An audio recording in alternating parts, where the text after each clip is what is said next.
Që ke emrin ti Sadik? E ke emrin ti? Na këtë na. Kush është kjo? Ha?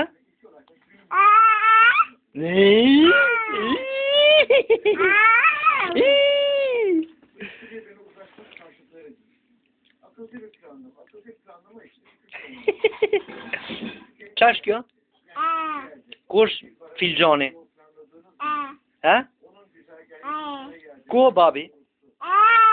Po mami? Po gjyshja? Po daja? Ku daja? Ku? A ti është daja? Tu është, tu. Shetan. Shetan, daja. Ku të ikim, ne? Ha? Ku? Ku të ikim? Ha? Ku marë? Që shaj asho? Ku të ikim, ne? Ku i ke shpin ti? Ha? Sadik? Ti ku i ke shpin? A ikim ke filxoni? Ke filxoni? Ikim ke filxoni? A ikim presh? Ikim presh? Hajt, zdo vishti, unë ika pra. Unë po iki presh, ha.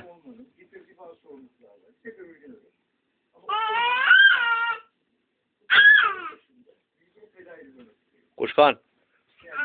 Pa është? Ullu marë. Të thekë posh.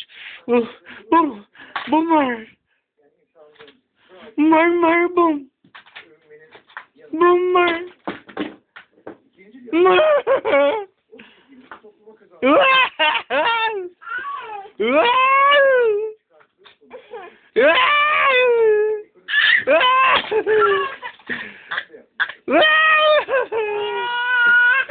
Ullu poshtë.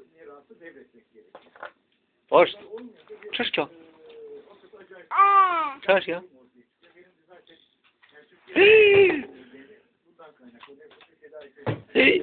Ullu!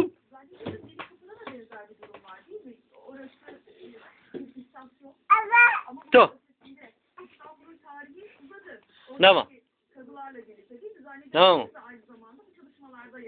Napma mua? Napma? Shëllëmë këtu? Sadik? Unë ika për jashtë, hajtë. Sadik, ika? Hajtë mirë pafsh. Ika për jashtë, të vishti? Hajtë.